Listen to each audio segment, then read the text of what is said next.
Bonjour et bienvenue à la grande édition de la télévision rwandaise.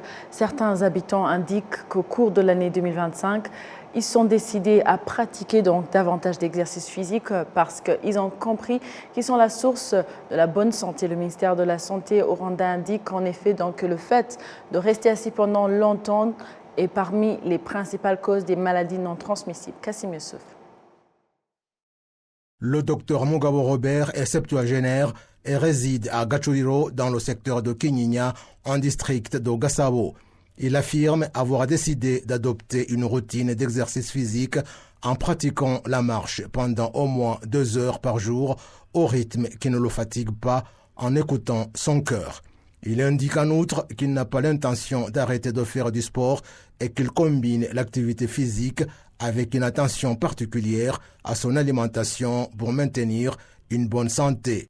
De faire ça, au moins 3 fois par semaine. Au moins 3 fois par semaine. Je quitte Gachuriro chez moi, Estate. Je fais le tour ici, je rentre et je prends une douche. Je bénéficie de beaucoup de faveurs pour ça. Je sens mon organisme qui respire bien. J'ai soif, j'ai faim, mais l'organisme fonctionne et je le sens. À mon âge, si je ne le faisais pas, je serais en train d'avoir des courbatures, prendre, je ne sais pas moi, un appui en marchant. Mais ce que je fais, je conseille même aux autres de mon âge de le faire parce que c'est très bien. C'est très bien et il n'y a rien d'égal que ça. Celui qui hésite, il n'a qu'à faire essayer. S'il habite dans les environs, il y a un circuit formidable ici. S'il habite dans un autre quartier de la ville, il choisit lui-même son circuit.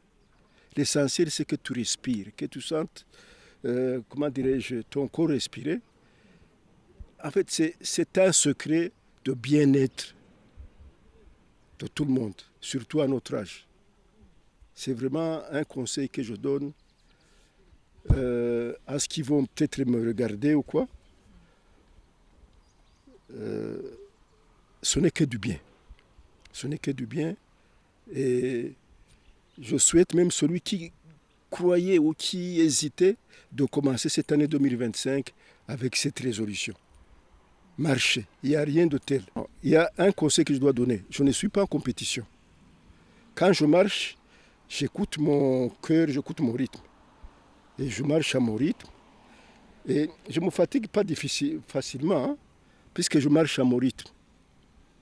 Je ne cours pas, je ne fais pas une compétition avec les autres. Et j'écoute mon cœur, j'écoute mon rythme. Et je marche avec ça. Ça me prend à peu près 2 heures. J'arrive à la maison, je prends une douche. Et je sens que je respire comme ça. Et je conseille aux gens qui m'écoutent, qui me voient, de faire la même chose, c'est très bien. Puisqu'à mon âge, il y en a très peu qui pourraient le faire. Mais je le fais quand même. D'un autre côté, les jeunes disent également qu'en 2025, ils se sont engagés à faire plus d'exercices physiques car cela les aide à avoir une meilleure santé.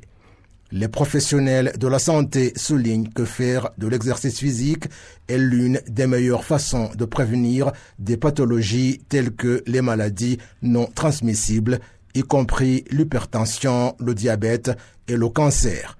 Le ministre de la Santé, le docteur Sabin Sanzimana, fait observer que les gens devraient savoir quoi faire pour prévenir les maladies.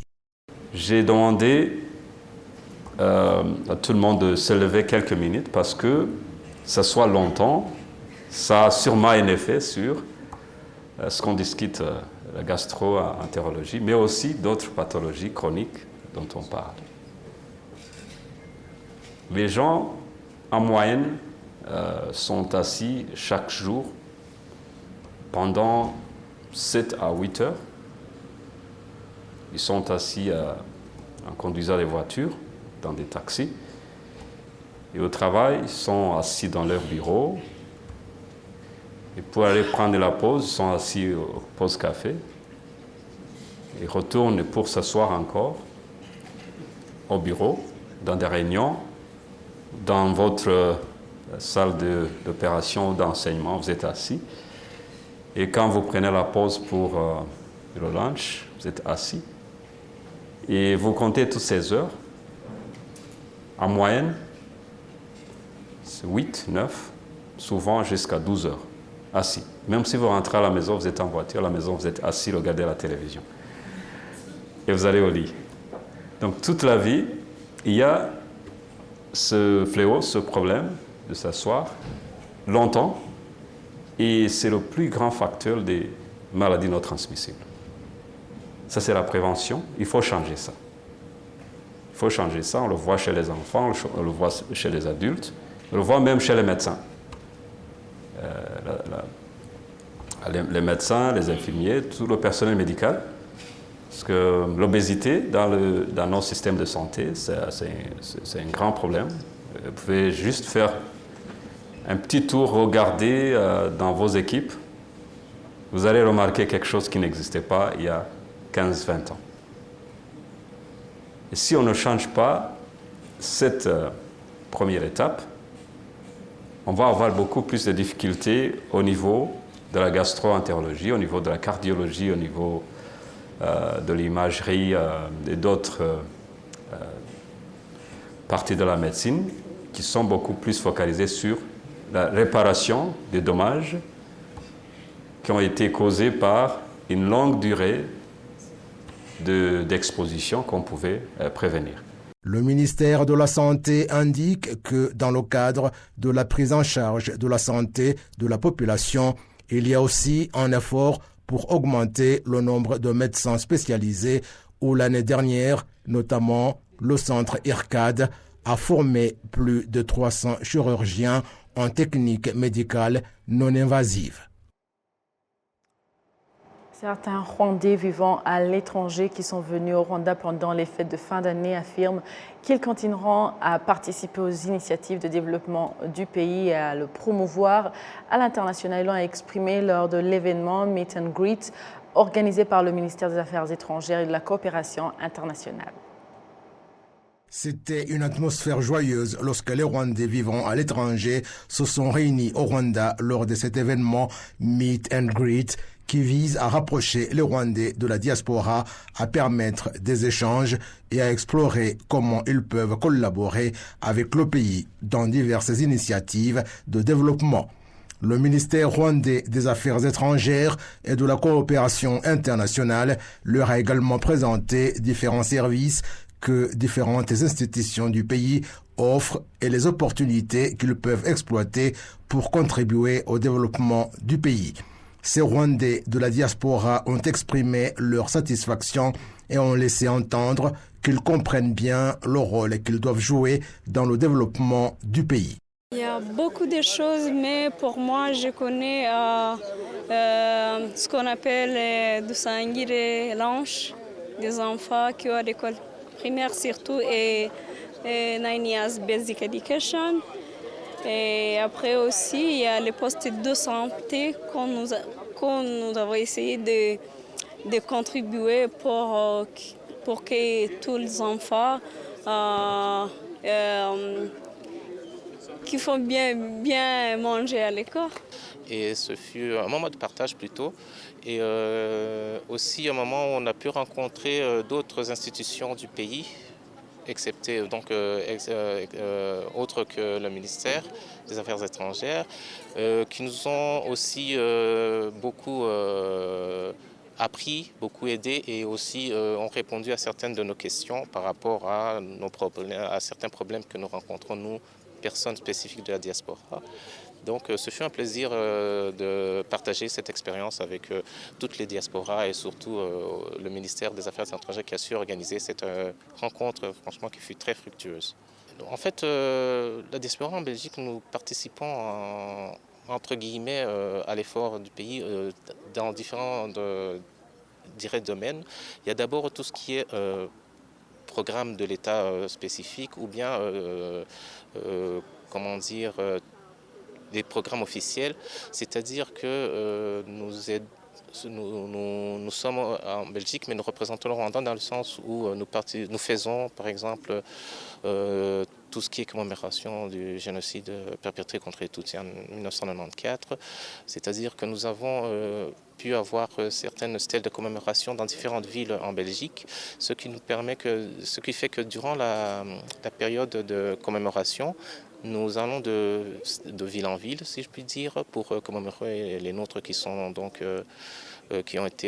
qui sont disparus dans le génocide en 1994. Ce que je peux ajouter aussi, c'est que tout ce qui est programme aussi, par exemple, le programme pour aider les enfants à l'école pour avoir leur lunch durant le truc, nous organisons aussi, nous mobilisons la communauté pour que nous participions massivement à ce genre d'action. Ce qui fait que nous, donc après avoir mobilisé, nous récoltons les fonds et nous les envoyons ici aux ayants droit, si je puis dire, aux personnes qui doivent en bénéficier. Et une autre façon dont je dirais nous aidons ou bien nous participons à l'effort du pays, c'est que nous avons des programmes en Belgique où nous organisons des groupes de jeunes pour venir apprendre l'histoire de leur pays, pour venir visiter le Rwanda, le visiter d'une autre façon. La plupart même viennent ici au pays, mais ils restent souvent en famille ou bien dans le cadre familial.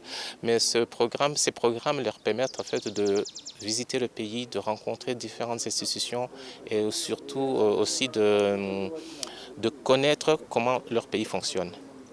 Notre contribution, d'abord, pour le développement du Rwanda, tout d'abord, on veut faire les activités pour que des étrangers surtout. Notre focus, ce n'est pas les étrangers, ce n'est pas les Rwandais, ce sont plutôt les étrangers, parce qu'on voulait que, quand même, on fait des activités comme la commémoration du génocide contre les Tutsis au Rwanda. Quand on fait ça, c'est pour que tout le monde sache ce qui s'est arrivé ici. Il y a 30 ans, mais on a toujours des séquelles. Le ministre des Affaires étrangères et de la coopération internationale, l'ambassadeur Olivier Nduhungirehe, a remercié ces Rwandais de la diaspora pour leur rôle continu dans la construction du Rwanda. Nous avons eu une bonne réunion où on a échangé sur leur contribution à l'économie du pays. En 2023, il y a eu plus de 5,5 millions dollars américains qui ont été contribués, qui ont une contribution de la communauté rwandaise à l'économie, mais il y a aussi des investissements qui sont faits par des membres de la diaspora. Il y a ceux qui ont des usines ici au Rwanda, ceux qui ont des hôtels, et des membres de la diaspora qui sont dans le business en général ici au Rwanda. Au-delà de l'économie, au-delà de l'argent, des fonds, des transferts qu'ils font au Rwanda, il y a aussi leur contribution dans le transfert des connaissances.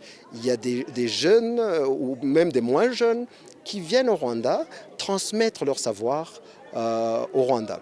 Mais il y a aussi leur contribution dans la promotion de la langue de Kinyarwanda, aussi dans la promotion de la culture rwandaise. Donc il y a une grande palette d'activités de la diaspora qui est très importante pour le développement et l'économie du Rwanda.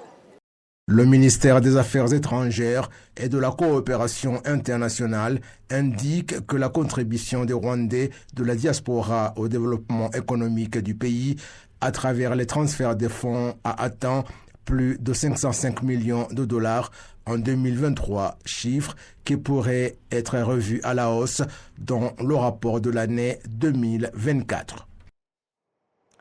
Ceux qui suivent de près la vie des adolescentes encouragent particulièrement les parents à soutenir les filles enceintes car leur absence de soutien peut les mener donc à perdre tout espoir. Cette situation intervient alors que les statistiques du Centre biomédical du Rwanda à la fin de l'année 2024 a révélé que donc 63% des adolescentes ayant accouché ont souffert de dépression en raison de l'abandon de leurs parents. Les détails. Les témoignages des mères adolescentes révèlent que l'abandon par leurs amis et leurs familles a des conséquences très négatives, y compris le risque de s'engager dans d'autres mauvais comportements.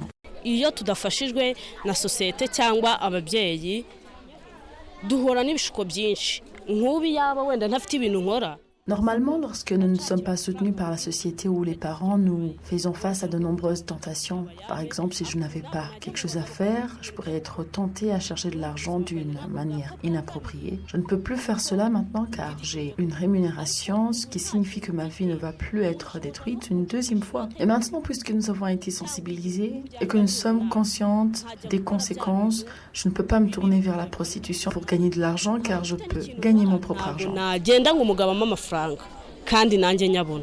L'association Les Béjo, qui aide les adolescentes enceintes, souligne que le premier soutien dont ces jeunes filles ont besoin est de trouver quelqu'un qui les écoute. Isabelle Marie, médiatrice, s'exprime à ce propos. Vous comprenez comment quand une fille a une grossesse et à l'âge de 15 ans ou bien à l'âge de entre 15 et 21 ans, et quelquefois ces filles-là sont encore en classe, et donc souvent elles ont une vision ou bien elles ont des rêves, et quand elle met au monde un enfant, souvent cet enfant, donc son programme est bloqué ou bien bâclé. Alors, nous essayons d'organiser cette fête chaque année pour que ces filles et leurs enfants célèbrent et donc donnent de la joie à leurs enfants. Une étude menée par l'organisation internationale Interpeace en collaboration avec le Centre biomédical du Rwanda à la fin de l'année 2024 a révélé que 15,3% des mères adolescentes ont été expulsées de leur domicile, tandis que plus de 111% ont été victimes des traumatismes à cause de ce que leurs parents leur ont dit. Certaines d'entre elles ont même envisagé le suicide à la suite de ces situations. À présent, nous allons recevoir dans nos studios Dominique Ouassé Alanga, qui est passionnée par l'élaboration de vision. C'est une dirigeante primaire reconnue par la première dame du Rwanda et l'ancien président américain Barack Obama en tant que fondatrice d'Imagine We Rwanda. Dominique est passionnée par l'autonomisation des jeunes d'Afrique à travers l'éducation et les initiatives durables. Sa mission est de créer un héritage d'outils éducatifs durables pour les enfants et les jeunes africains. Bonjour Dominique. Bonjour, merci de me recevoir. C'est un plaisir. Alors vous êtes entrepreneur, fondatrice d'une maison d'édition et passionnée, experte d'élaboration de vision. C'est un changement de trajectoire ou bien c'est une complémentarité? Bon, je dirais que c'est plus une complémentarité parce que, au fait, c'est nécessaire qu'on soit multiforme, en fait. Et donc moi, le plus, ça fait 10 ans que Imagine We a été fondé. On va avoir 10 ans demain. Et donc, je me suis dit, comment est-ce que je peux partager mon trajet avec les jeunes, surtout les jeunes femmes, qui ont besoin de cette inspiration, mais aussi de savoir que c'est possible. Parce que j'ai commencé avec les mêmes outils et le même network, avec plus ou moins ce qu'eux, ils ont aussi. Et si je peux arriver à un stage où je peux être reconnue par la première dame du Rwanda et aussi à l'international, ça veut dire que c'est possible pour eux aussi. Et moi, je pense que c'est ça, au fait, l'initiative ou l'atelier de Vision Board. C'est ça ma vision, c'est de les aider et nous soutenir entre nous à voir que c'est possible d'avoir des plans qui sont assez explosifs et extraordinaires, en fait. Alors, si on revient sur les prix, alors, c'était quoi ton impression? Quelle est ton appréciation par rapport à ça? On n'est pas revenu sur ça et félicitations parce que tu viens de dire que c'est 10 ans. Oui, ça fait 10 ans, oui. Alors, parle-moi des deux prix. Celui de la première dame et celui Surtout celui de la première dame du Rwanda, ça me tient beaucoup à cœur. Ça s'appelle le Sirwa Award et c'était en 2015-2016, je me dis. Et être reconnu par notre première dame, c'est un honneur incroyable. Et aussi, c'était un soutien parce que ça nous a ouvert beaucoup de portes, des portes dans les médias, être exposé à des opportunités. Et ça aussi, au fait, ça nous a encouragés d'avoir été reconnus par la première dame de notre pays, surtout à un moment où on ne savait pas trop ce qu'on faisait. Et c'est comme si elle nous disait « je vous soutiens, je suis derrière vous et je vous reconnais ». Et on en est vraiment reconnaissante, surtout en tant que Rwandais, initiative rwandaise. Et votre prix? Pardon? Et celui du président Barack Obama? Celui de Barack Obama, j'ai eu le grand plaisir d'avoir rencontré Barack Obama en 2018. Donc c'était après le prix de la Première Dame. Et c'était aussi être reconnu pour le travail qu'on fait au Rwanda et notamment en Afrique, surtout pour le storytelling et essayer de raconter une histoire africaine qui est encourageante et qui n'est pas le typique la pauvreté, la guerre. Et là, on est vraiment en train de redire une histoire positive, encourageante, motivante de l'Afrique et en commençant bien sûr par le Rwanda. Voilà, alors moi j'ai eu l'honneur de t'inviter parce que j'étais vraiment intéressée par le fait que vous avez une passion sur l'élaboration de vision. Est-ce que pourriez-vous nous parler un tout petit peu de avant de nous dire comment ça se passe, votre propre vision? Oui, donc au fait, ça a commencé, j'ai fait mon premier, on appelle ça un vision board, j'ai fait le premier en 2022 et c'était seulement mettre des idées ensemble, se demander qu'est-ce qui est possible pour moi en tant que jeune fille rwandaise. Et la première chose qui a changé pour moi, c'était au fait l'estime de soi. Voir que si je peux voir mes plans devant moi, qu'est-ce qui peut être possible. Donc j'ai divisé ça en 4.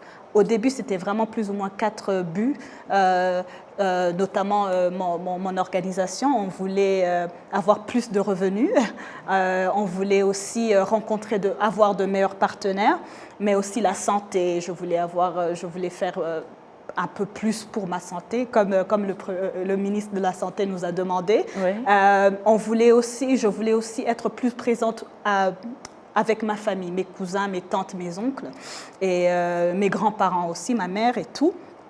Donc c'était vraiment regarder j'ai besoin de quoi et quelles activités, quelles actions je devrais mettre en avant pour devenir une meilleure personne. Et donc en 2023, on a réalisé un partenariat avec la Mastercard Foundation qui était sur le Vision Board. Et ça m'a surpris parce qu'au fait, ce que ça me dit, c'est que si on a des buts, on ne sait même pas comment ça va se passer, mais ça nous encourage de pousser vers l'avant. Et ça a continué à monter, au fait. Et ça, au début, je faisais ça toute seule, mais j'ai décidé pourquoi ne pas inviter quelques copines, quelques amis, pour qu'on fasse ça ensemble et pour qu'on se rencontre, faire du networking un peu plus intentionné. Et c'est là qu'on a fait le premier en groupe qui avait 22 membres. Et le deuxième, maintenant, on en a eu 37. Voilà. Et c'est vraiment à partir de 30 ans jusqu'à la cinquantaine. Voilà. Alors, ça se passe comment? Donc, est-ce que c'est à quel âge où on peut commencer à faire un vision board ou bien ça se passe comment? Puisque vous avez rassemblé à la base, vous étiez seul et après vous avez commencé à rassembler des gens. Ça se passe comment? Moi, j'aimerais vraiment encourager les jeunes de commencer à partir de 18 ans. Hein, s'ils ont le soutien de leur famille ou même s'ils regardent cette émission, ils se disent comment on peut commencer avec un petit cahier et écrire qu'est-ce que je veux faire cette année, qu'est-ce que je veux faire pour ma santé, pour mes études, pour ma carrière. C'est vraiment très facile de prendre 1 heure, 2 heures et pratiquer ce que moi j'appelle healthy selfishness, se regarder, moi je veux aboutir à quoi, surtout qu'il y a toujours les bruits de la société, les bruits des amis, les bruits de la famille. Prendre cette heure ou ces 2 heures-là, ça nous aide vraiment à se revoir et se remettre en question. Moi, j'ai commencé un peu tard, mais j'encouragerai les jeunes à commencer assez tôt. Alors, en très peu de mots, c'est combien de structures et qu'est-ce que vous proposez aux jeunes qui nous suivent? Maintenant, on a 8 structures, la santé, la famille, la carrière. On a le personal development, l'amour, la famille intime, la spiritualité aussi. Et puis, oui, je pense, j'oublie quelques-uns, mais surtout, c'est regarder la vie comme une sorte de gâteau, divisé en ces parties-là. Ouais. Alors, Dominique, le temps nous fait défaut, mais avant de te laisser partir, j'aimerais te poser la question. Vous êtes entrepreneur, vous êtes vraiment... vous inspirez beaucoup de jeunes. Est-ce que c'est une passion ou bien c'est une opportunité? C'est plus une opportunité de montrer que moi, je suis le billboard. Si je peux y arriver, ça veut dire que forcément, on peut tous y arriver. Voilà. Merci beaucoup. Merci beaucoup. On continue avec l'actualité pour parler de la police nationale du Rwanda qui annonce qu'elle va commencer cette année à se servir de la technologie des drones pour surveiller la sécurité, les crimes et les infractions routières. Les conducteurs admettent que ce procédé donc va permettre de sanctionner les infractions commises sur la route dans la transparence. Suivons les détails. Au Rwanda, la technologie des drones était déjà utilisée dans divers services, notamment dans le domaine de la santé pour transporter du sang aux malades, des médicaments et autres. Avec l'augmentation du trafic routier, la police nationale du Rwanda indique qu'elle intensifie également l'usage de la technologie dans ses activités pour rendre les opérations plus efficaces. Le porte-parole de la police, l'ACP Rutikanga Boniface, indique qu'en 2025, des drones seront utilisés en supplément pour la surveillance de la sécurité routière. Umwaka w'ibihumbi na 2025 turashaka gukoresha ikoranabuhanga cyane kurusha ikindi kugira ngo abantu bumva ko. En cette année 2025, nous envisageons de nous servir davantage de la technologie que d'autres procédés pour éviter ce que disent les gens, notamment que nous sanctionnons subjectivement les infractions commises ou que nous en faisons trop, d'autres qui disent que nous nous cachons et que nous cachons les caméras. Quiconque veut minimiser l'infraction commise veut faire attendre qu'il ne nous a pas vus. La technologie ne doit pas chaque fois être mise en évidence. Nous allons utiliser des caméras pour la surveillance des infractions routières, mais nous envisageons également nous servir des drones. Là où c'est possible, les drones devraient surveiller la sécurité routière pour suivre de près toute action en relation avec l'excès de vitesse et d'autres infractions.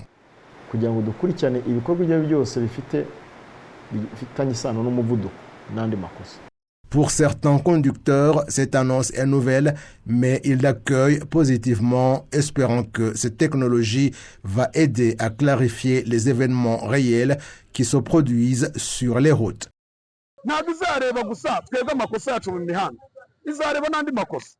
Les drones ne surveilleront pas seulement les infractions commises sur la route, mais également d'autres fautes.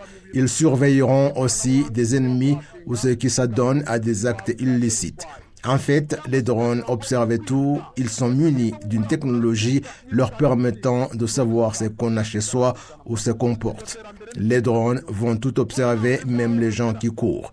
Cette technologie est excellente pour le pays parce qu'elle ne causera pas de tort aux conducteurs. Moi, je suis pour chaque chose qui ne perturbe pas la tranquillité du conducteur ou du Rwandais en général.